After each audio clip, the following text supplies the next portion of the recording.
Thanks very much for staying with us. Time now for Eye on Africa with me, Georgia Calvin-Smith. Tonight, at least 17 people are killed in flooding in Abidjan. Frustrated locals hit out at authorities failing to do more for those living in built-up areas with poor drainage. Our correspondents report. Also, Ethiopia's new Prime Minister makes the unprecedented admission that state security tortured its citizens. Abiy Ahmed vows that the era of state-sanctioned torture is over. And Senegal's ecstatic with its World Cup win over Poland. Egypt, not so much. The Pharaohs' first return to the tournament in 28 years results in a 3-0 loss to hosts Russia. But first, at least 17 people have been killed in overnight flooding in Abidjan.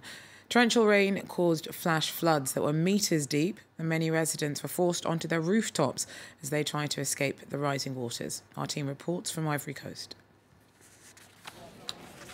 The driver of this car did not survive the floods that hit Ivory Coast's main city.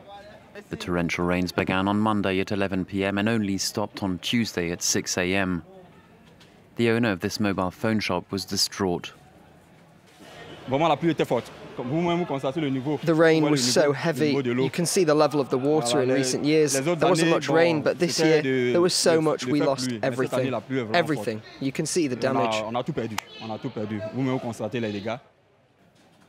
In some areas, the water reached 2 meters high. Many houses collapsed. This bookshop is one of the biggest ones in Ivory Coast. You can see all the damage here. The whole floor was destroyed by water and mud. It's a real catastrophe. Residents tried to get rid of the mud as best they could. More than a dozen people have been killed, and searches for other casualties are still underway. Government critics blamed an extensive urbanization and a lack of drains in this city of 5 million people. The authorities really need to focus on this problem. It has been here for several years, but nothing is done, and now we are suffering. The gutters need to be unblocked. They need to do something. We are really fed up. More torrential rain is expected this week, and the risk of floods is high. In Ivory Coast, the rainy season lasts from April to October, and rainfall is abundant on the coast. In an unprecedented admission, Ethiopia's Prime Minister Abiy Ahmed this week admitted that his country's security services committed terrorist acts against its own citizens. It's a significant turnaround for a state that's long been internationally criticised for its repressive regime. Ahmed took office in April, promising to bring in reform. The country's state of emergency was lifted this month. More than 1,000 prisoners have been freed, and Addis has moved towards repairing relations with neighbouring Eritrea. Now, the Prime Minister's vowing that the age of state-sanctioned torture of political detainees is over. Tadesse Kezmo is an Ethiopian opposition activist who was granted asylum in the UK for fear of reprisals back in his homeland. He spoke to us earlier from London about the importance of Abiy Ahmed's admission.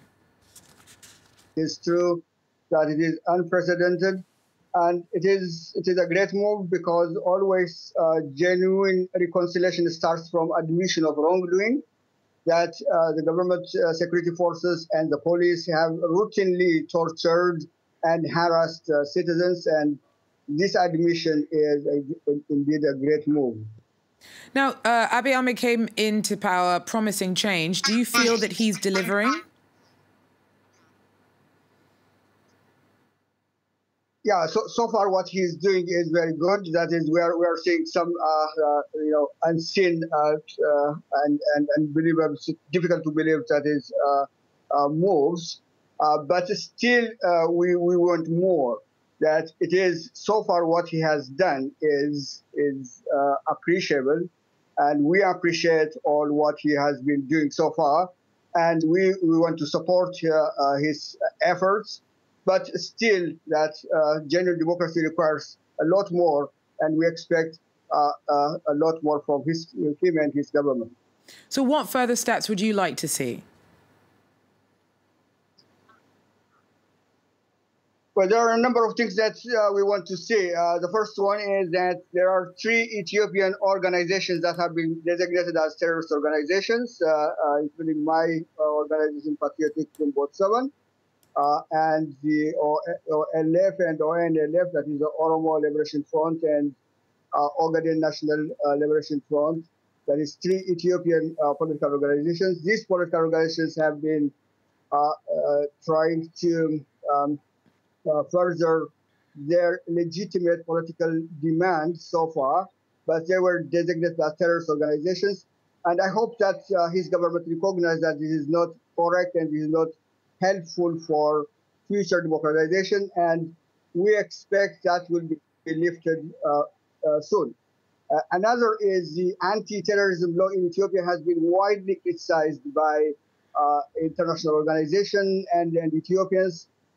And we hope that it should be cancelled, or if that is not possible, it should be amended. And it is very important that this anti-terrorism law has been amended. The third, there are all sorts of repressive laws, like the charity law, the media law, party law, that free media is not available so far in Ethiopia. And these laws should be lifted, and freedom of expression and that is civil society should be flourished. And the fourth is a commission should be established to look into the merits and demerits of the current ethnic federalism, because the federal arrangement in Ethiopia is based on ethnicity, and this has been a source of conflict in Ethiopia. And it should be studied, the merits and the demerits and alternatives to this. Tracy Kersmo there speaking to me a little earlier on. Now, the only African coach in the World Cups put his team's win down to discipline and faith in themselves. Aliou Cissé staunchly defended Senegal's 2-1 victory over Poland against detractors who put the result down to errors by the Group H seeds. An own goal and a straight back pass handed the advantage to the Teranga Lions in the squad's first World Cup in 16 years. Fans, though, are confident that the best is yet to come. I'm so proud, and especially because we're the first African team to win. After 16 years, we've shown our superiority in Africa. We are so proud of our Lions, we are so proud of all the Senegalese. Every time we prove it, at the very beginning, Senegal always wins. It's not over, it's only the beginning. We're going to go even further. Since the World Cup has begun, none of the African teams have won. So today we are ever so happy because we have saved Africa. The Pharaohs, though, took a beating in St. Petersburg. Egypt's first World Cup in 28 years could be over in barely 5 days following a second straight loss. That saw Russia triumph 3-1. Katavan Gorgistani tells us more. She joins us now. Kat, what went wrong?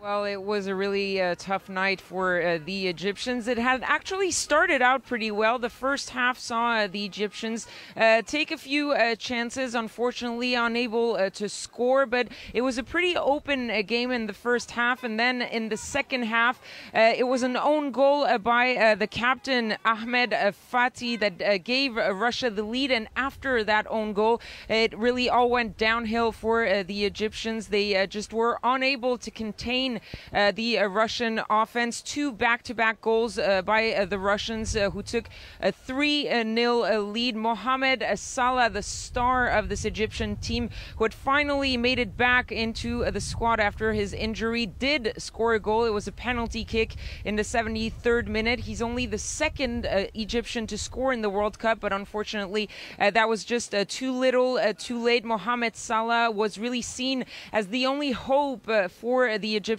squad, but unfortunately he alone, especially not 100% fit, was unable to save his team against the Russian, who were clearly much stronger today. Thanks very much. Katavan Gorgistani there for us in St. Petersburg. That is, though, we're going to have to leave it for Eye on Africa for now. Thanks for joining us. Do so again. Take care.